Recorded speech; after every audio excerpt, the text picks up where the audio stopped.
पुराने कलाकारों में एक बहुत अच्छे कलाकार हैं अशोक चौहान। नोन है काफ़ी गांधी के रोल में और उन्होंने काफ़ी काम किया है, अच्छा मेरे साथ भी किया है। एक राजेंद्र शुक्ला हैं और इन दिनों थोड़े से ये लोग दोनों बैठे हुए हैं। मैं इन दोनों को कहूँगा कि भाई थोड़े जग जाओ, काम करो, अच्छा काम करो। ये पुराने कलाकार हैं और बाकी जो नए कलाकार हैं उनको मैं यही कहूँगा कि बिना मेहनत का कुछ नहीं हो सकता, बिना डेडिकेशन का कुछ नहीं हो सकता। टाइम तो देना पड़ेगा और टाइम देने के साथ साथ ना आपको ईमानदार रहना पड़ेगा अपने काम के प्रति, अपने किरदार के प्रति, अपने डायरेक्टर के प्रति।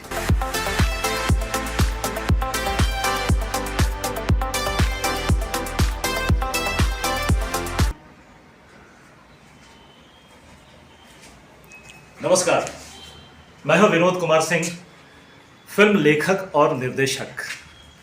इस वक्त मैं नागपुर शहर में हूं और नागपुर शहर के हिंद उजाला न्यूज़ के सभी कलाकार और दर्शकों को मेरी हार्दिक शुभकामनाएं। सर जी, ये बताइए कि जैसे आप नागपुर से बम्बई में बस गए हैं, तो आपकी स्कूली शिक्षा या बर्थ और एजुकेशन के बारे में पहले बता दीजिए हमारे दर्शकों को। देखिए, मेरा मूलतः मेरे फादर जो थे वो रेलवे में थे और मेरा जन्म जो है वो बिहार में हुआ था जब मेरे फादर रेलवे में पोस्टेड थे। एक जगह है बरौनी, जो रामधारी सिंह दिनकर का नाम अगर आप लोगों ने सुना होगा, हिंदी के प्रख्यात कवि हैं, तो उन्हीं के गांव से मेरा जन्म हुआ था और वहाँ से फिर हम लोग नागपुर आ गए। नागपुर आने के बाद यहाँ मेरी पढ़ाई हुई, यहीं हमने थिएटर किया, यहाँ से मैंने मैकेनिकल इंजीनियरिंग किया और रंगमंच भी मैंने यहीं से किया। और रंगमंच करने के क्रम में और कॉलेज के डेज़ में ही मेरी मुलाकात कुंदन सोनटक्के से हुई, जो एक छोटी सी फिल्म उन्होंने बनाई थी जिसका नाम था सजग। वो मेरी पहली फिल्म थी यहाँ पर और उस फिल्म में बेसिकली उन्होंने मुझे कलाकार के तौर पे लिया था। मेन हीरो मैं उस फिल्म में था। तो देखा जाए तो मूलतः मैं थिएटर में एक्टर के तौर पे जुड़ा था, लेकिन मेरा जो मेन रुझान था वो ये था कि मैं फिल्म लेखक और निर्देशक बनना चाहता था। बट कैसा होता है कि लेखक और निर्देशक बनने के लिए जो कैमरे के पीछे की जो बारीकी हैं उसको सीखने के लिए आपको कलाकार बनना ज़रूरी होता है। तो उन दिनों चूँकि शुरुआती दिन थे तो मैंने काफ़ी कुछ सीखा और कुंदन काफ़ी एक्सपीरियंस आदमी था, तो उसके साथ एक अच्छा तालमेल बना और वो फिल्म भी बन गई, अच्छी फिल्म बनी। उसके बाद फिर मैं अपनी एजुकेशन कंप्लीट करके मैं मुंबई चला गया। ये समझ लीजिए कि जैसे आपने तो अभी इतना बता दिए, तो मुंबई जाने का आपका विचार कैसा आया और क्या एम लेके गए थे आप मुंबई? एक्चुअली देखा जाए तो मुंबई जाने का मेरा कोई विचार नहीं था। थिएटर करता था मैं, यहाँ पे खुश था, सारी चीज़ें अच्छी चल रही थी और मेरी मुलाकात यहाँ पे हुई थी शैल जैमिनी मैडम, एक सामाजिक कार्यकर्ता भी थी, बैंक कर्मी भी थी, बहुत अच्छी अभिनेत्री हैं, अभी भी हैं वो। तो उनके साथ हमारी मुलाकात हुई। एक प्रोजेक्ट हम लोग कर रहे थे, बेसिकली इंसाफ की आंधी नाम का एक प्रोजेक्ट था जिसमें काशी राम ने मेरे और शैल जैमिनी के ऊपर एक मुहूर्त क्लैप दिया था। अनफॉर्चुनेटली वो फिल्म बनी, लेकिन किसी और के साथ बनी, मेरे साथ नहीं बनी। तो वहाँ से शैल जैमिनी मैडम के साथ हमारी मुलाकात हुई। फिर हमने बाद में एक और प्रोजेक्ट किया था, उसका नाम था संकल्प, जिसमें शैल जैमिनी मेरी वाइफ का रोल की थी। तो उन्होंने कहा भी था कि तुम इतने अच्छे कलाकार हो, यहाँ क्या कर रहे हो, तुम्हें मुंबई जाना चाहिए। तो मैंने बोला मुंबई में कभी गया नहीं हूँ मैडम, और मुंबई इतना आसान नहीं है जितना आप कह रही हैं। एक नया शहर है, नई जगह है, नई तरह के लोग होंगे, कहाँ रहेंगे, कैसे रहेंगे। तब तक ये था कि मैं कॉलेज से निकल चुका था और मेरी नौकरी जो है यहाँ महिंद्रा एंड महिंद्रा में लग गई थी। तो महिंद्रा एंड महिंद्रा में जो है मुझे ड्रामा की भी जिम्मेदारी मिल गई थी। नौकरी के साथ साथ मैं कर रहा था, खुश था। लेकिन शैल जैमिनी मैडम और उनके पति जैमिनी कड़ू और मेरे बहुत सारे मित्रों ने मुझे रिज़ाइन करवा करके यहाँ से ज़बरन ट्रेन में बिठा करके मुंबई भेज दिया। मुंबई जाने के बाद आपने फिर कैसे शुरुआत की, ये बताइए। मुंबई एक अथाह सागर है, एक नई जगह थी और सबसे बड़ी बात है कि हम वहाँ किसी को जानते नहीं थे। तो वहाँ जाने के बाद कुछ मेरे हाथ में कुछ लेटर्स थे जो शैल जैमिनी और उनके पति जैमिनी कड़ू और कुछ और यहाँ के लोगों ने मुझे दिया था कि फ़लाँ फ़लाँ आदमी से जाकर के आप मिलिए, फ़लाँ एक्टर, फ़लाँ फिल्म डायरेक्टर, लेकिन मैं किसी का नाम नहीं लेना चाहता हूँ और मैंने उन सब लोगों में से किसी से मैं मुलाकात नहीं की। बम्बई जाने के बाद जैसे से ये सब तो हो गया, स्ट्रगल तो आपने काफ़ी किया होगा। फिर फिल्मों का निर्माण कैसे क्या हुआ, लेखन डायरेक्शन के बारे में बताइए। बिल्कुल, मैं जब वहाँ गया तो शुरुआत का जो साल था काफ़ी स्ट्रगल भरा रहा। कभी एमएलए हॉस्टल्स में रहा, कभी कहीं रेलवे क्वार्टर्स में रहा, क्योंकि मेरे फादर रेलवे में थे तो सुविधाएं हमने जुटाई थी, कभी कहीं किसी और जगह रहा, तो वो समय निकलता चला गया। इस बीच स्ट्रगल करते करते मुझे जो है उस दौर में शांति सीरियल के जो प्रोड्यूसर थे उनके साथ, रोनी स्क्रूवाला, उनके साथ मिलने का मौका मिला। तो रोनी स्क्रूवाला से जब मेरी बात हुई तो उन्होंने जब मेरा बायोडाटा पूछा तो तब तक मैं काफ़ी प्लेस कर चुका था। तो रोनी ने कहा कि यार तुम्हारे पास प्लेस का एक्सपीरियंस है तो तुम क्यों ना मेरे सीरियल में रोल करते हो। मैंने बोला कि सर रोल करना नहीं है, मुझे फिल्मों में और इसमें राइटर और डायरेक्टर के तौर पे इस्टेब्लिश होना है। तो बोले कि अभी तो तुमने कहीं कुछ किया नहीं है तो अनुभव के लिए कुछ तो करना पड़ेगा। तो मैंने बोला बताए क्या करें। फिर ये हुआ कि तुम्हारे पास इतने प्लेस का अनुभव है तो क्या तुम कास्टिंग कर सकते हो क्या। मैंने बोला डेफिनेटली, एक नया फील्ड था मेरे लिए और मैंने उस अपॉर्चुनिटी को चुन लिया और शांति सीरियल जो हिंदुस्तान का पहला दैनिक धारावाहिक था उसका मैं कास्टिंग डायरेक्टर हो गया। अभी जैसे आपने शुरुआत तो एक्टिंग से किए थे यहाँ पर, फिर अचानक ये एक्टिंग का विचार छोड़ के, जैसे आपकी पर्सनैलिटी भी अच्छी है, वेल लुक है, वेल एजुकेटेड है, तो आपने एक्टिंग फील्ड को किनारे करते हुए राइटर और डायरेक्टर और लेखक में ही ऐसा क्यों चुना, इसका क्या कारण है? देखिए मुझे पता है कि मैंने जितने भी काम किए हैं एक्टिंग में अच्छा है और मैं अच्छा कलाकार हूँ, बट मुझे लगा कि ये जो है मैं लोगों को तराशूं। अगर मैंने बहुत सारे लोगों को देखा, बहुत सारे कलाकारों को देखा जो अच्छे हुनरमंद होने के बाद भी भटक रहे हैं और उनको वो मौका नहीं मिल रहा है। तो शांति में जब मैं कास्टिंग डायरेक्टर बना तो जब मैं लोगों को कास्ट करता था तो बहुत सिंपल सा है, मैं एक ऑडिशंस मैं बिलीव नहीं करता था। मैं लोगों के लुक से और लोगों के मिलने जुलने के तरीक़ों से उनको जज करता था और जो जिस प्ले में वो क्या रोल करते हैं उससे मैं जज करता था कि अच्छा ये रोल किया हुआ है तो उसके अकॉर्डिंगली हम उनको कास्ट करते थे। तो वो एक बीज जो मेरे अंदर आया, फिर धीरे धीरे ना मेरे अंदर ये पनपने लगा कि यार कुछ लिखा जाए। देन फिर मैंने लिखना शुरू किया और फिर धीरे धीरे मैं डायरेक्शन की तरफ आगे जाने लगा। वहाँ से यूटीवी का धारावाहिक था शांति। शांति से फिर मैं जब बालाजी आया तो बालाजी में तकरीबन 14-15 सीरियल्स किया और लगभग 5-6 साल मैंने एकता कपूर, जितेंद्र और शोभा जी के साथ काम किया। वहाँ हर तरह के विधा में, मतलब मैं कास्टिंग डायरेक्टर भी रहा, प्रोडक्शन भी किया, चूँकि अनुभव सारी मुझे लेनी थी, क्रिएटिव डायरेक्टर भी रहा, सेकंड यूनिट डायरेक्ट करता था, सीन्स भी लिखता था, एक्ट भी करता था। सो दैट बहुत सारे कामों का अनुभव ले करके देन जब मैं वहाँ से निकला तो फिर मैं ऑफिशियली झा साहब के साथ, प्रकाश झा के साथ गंगा जल और मृत्युदंड 2 फिल्में की, केतन मेहता के साथ मैंने चाचा चौधरी किया और टीनू आनंद के साथ एक फ़िल्म की जिसके हीरो सुनील शेट्टी और रवीना टंडन, प्राण साहब वगैरह थे। तो ये सारे अनुभवों को समेटते हुए फिर मुझे लगा कि एक फ़िल्म अब मुझे करनी चाहिए। सो दैट मैंने फ़िल्म से शुरुआत की। एक पहली जो मेरी फ़िल्म थी उसका टाइटल था तुझको पुकारे, जो बिहार में एक ट्रेडिशन है, लड़कों को जो है ना गन पॉइंट पे किडनैप करके ज़बरन उनकी शादी कराई जाती है, तो पकड़ा हुआ शादी उसको बोलते हैं। तो उसका टाइटल था तुझको पुकारे। वो फिल्म मैंने की थी, राइटिंग और डायरेक्शन मैंने किया था। उसके बाद फिर मैं सोनी चैनल के साथ क्राइम पेट्रोल से जुड़ा तो 2 साल वहाँ काम किया। फिर एक चैनल और है भोजपुरी का महुआ, उसमें मैं करीबन 2 साल रहा, वहाँ काम किया। उसके बाद फिर मैंने एक भोजपुरी फिल्म की थी जो नागपुर शहर के ही अपने अरुण सिंह थे और उनके बेटे को लॉन्च किया था और फिल्म का टाइटल था टूटे न सनैया के डोर। नागपुर में ही शूट किया था, यहाँ के काफ़ी कलाकारों को काम दिया था। उसके बाद फिर मैंने एक फ़िल्म और की, पालखी, ये एक मराठी फिल्म है और ये फिल्म करने के बाद से मैंने काफ़ी सारे वेब सीरीज किए हैं। और होता क्या है कि जितने भी अपने नागपुर के जो कलाकार हैं, नागपुर ही नहीं ऑल ओवर इंडिया से जो भी कलाकार आते हैं मेरे पास, खास करके थिएटर से जो ट्रेंड हैं, उनको मैं बेझिझक काम देता था। इवन बहुत सारे नए लोगों को भी मैंने काम दिया है। तो अभी हालिया काम जो मेरे पास है उसमें बेसिकली एक फ़िल्म मैं कर रहा हूँ जिसका टाइटल है मार्शल। मुकेश खन्ना और जैकी श्रॉफ है उसमें और ये एक मर्डर मिस्ट्री थ्रिलर है। इसकी 5 दिन की शूटिंग हुई है और आगे भी इसकी शूटिंग कंटिन्यू है। इसके अलावा एक वेब सीरीज़ कर रहा हूँ, डिजिटल अरेस्ट, और इसके अलावा एक फिल्म और है जो मैंने कंप्लीट की है, जहाँ से राइटर डायरेक्टर के साथ मैं प्रोड्यूसर भी बन गया हूँ। उस फिल्म का टाइटल है ईश्वर, जो लव जिहाद पे बेस्ड है।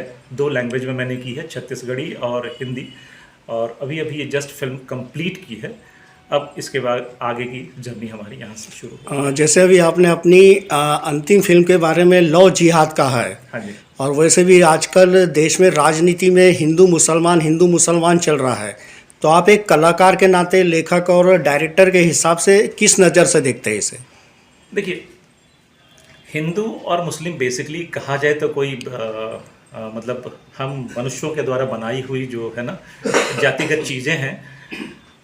एक ट्रेडिशन चल रही है कि तुम मुस्लिम हो, हम हिंदू हैं, बाकी दोनों में कोई अंतर होता नहीं है। और कलाकार के नाते हमने जो मुंबई में इतने टाइम गुजारे, वहाँ कभी हमने नहीं देखा कि हिंदू और मुस्लिम में कभी कोई भेदभाव हुआ है। लोगों का मिलना जुलना, बैठना, खाना पीना सब साथ में चलता है, और कभी कुछ ऐसा उन लोगों के बीच में कोई अंतर ही नहीं होता है, और कभी किसी तरह की सोच भी नहीं बनती है। सर जी, जैसे आपका एजुकेशन नागपुर से शुरू हुआ है और कलाकारी क्षेत्र भी यहीं से शुरू हुई है, लेकिन आपने हिम्मत करके मुंबई में जाके अपना एक मुकाम बनाया है एज एन डायरेक्शन, लेखन में।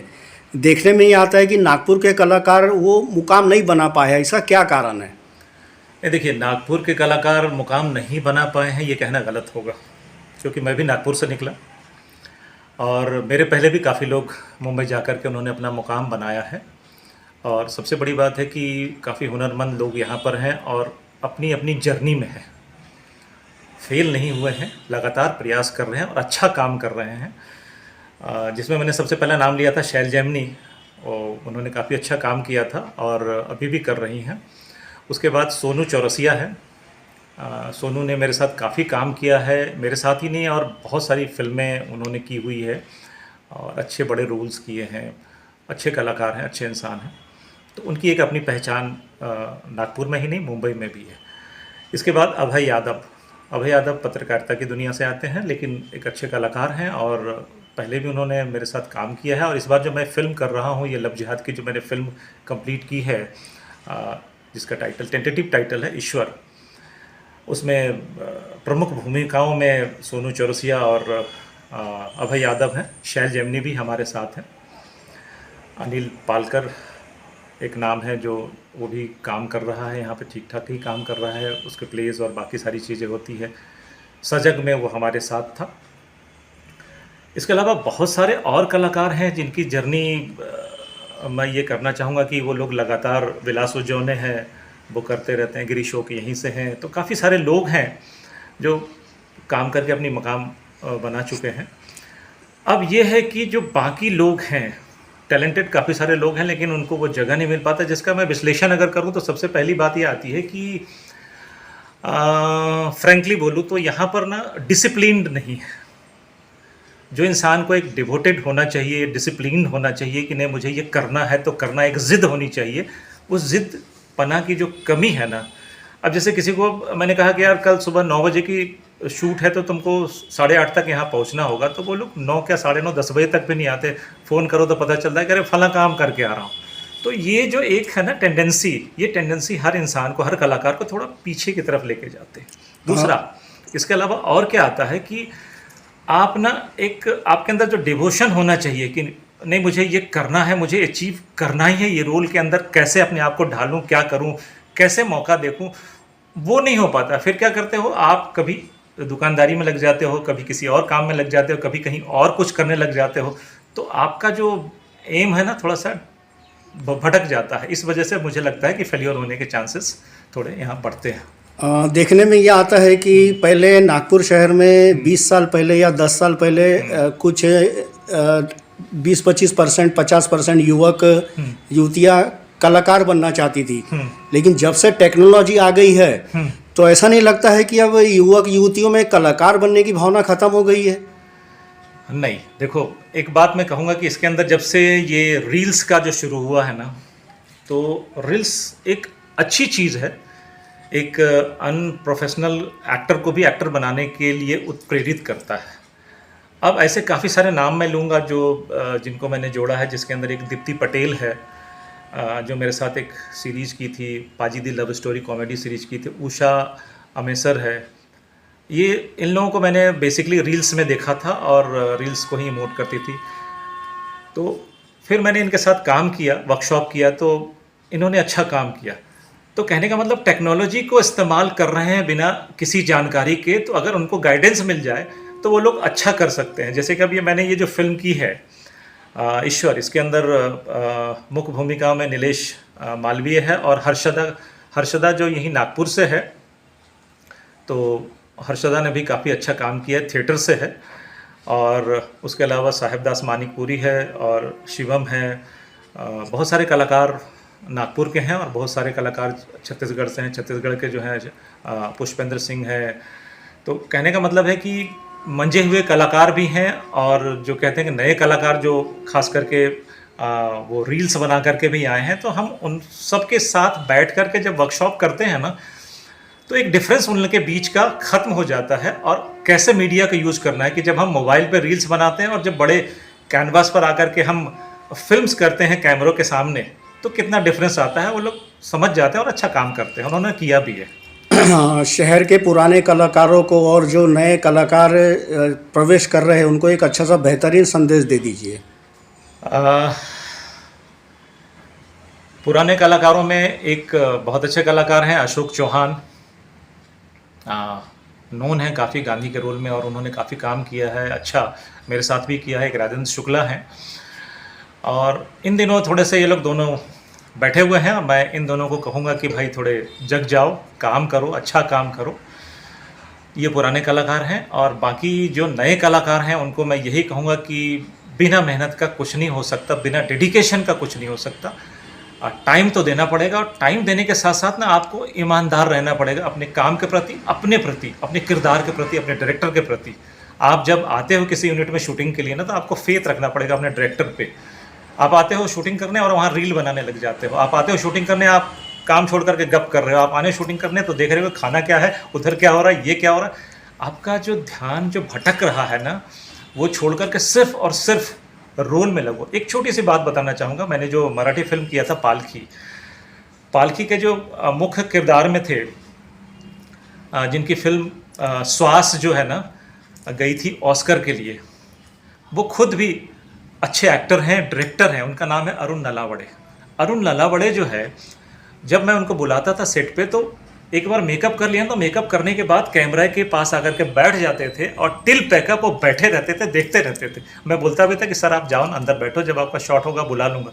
तो बोलते थे कि नहीं विनोद जी, मुझे सीखने को बहुत मिलता है और आप लोग जैसे आदमी के साथ काम करना मेरे लिए बड़ी बात है। तो इतने सीनियर एक्टर होकर के जब सब कुछ छोड़ करके कैमरे के पास बैठ करके सीख रहे हैं, बेसिकली कैमरे के पीछे से ना काफ़ी कुछ सीखा जा सकता है। कौन सा एक्टर क्या गलत कर रहा है, कहाँ क्या हो रहा है। एज एन एक्टर हम कैमरे के पीछे से काफ़ी कुछ सीख सकते हैं। तो नए लोगों को मैं यही कहना चाहूँगा कि मेहनत करें, ईमानदारी से लगे रहें और सीखें, बिल्कुल काम होगा। फिल्म मेकिंग में, राइटिंग में आगे की क्या योजना है आपकी? आगे की योजना ये है कि जो मेरी फिल्म है मार्शल जैकी और मुकेश वाली, तो वो मुकेश खन्ना जी और जैकी श्रॉफ वाली वो मुझे पूरी करनी है। बाकी वेब सीरीज़ है डिजिटल रेस्ट वाली, वो मुझे पूरी करनी है। और ये जो फिल्म है ईश्वर, इसको मुझे प्रॉपर रिलीज़ करना, 2 भाषाओं में है, छत्तीसगढ़ी और हिंदी। तो दोनों को रिलीज़ करना है, प्लस इसके बाद एक और छत्तीसगढ़ी फिल्म करनी है। और बहुत सारी चीज़ें हैं जो मैं धीरे धीरे बताऊँगा। अभी से सारी चीज़ें कैसे डिस्क्लोज़ कर दें।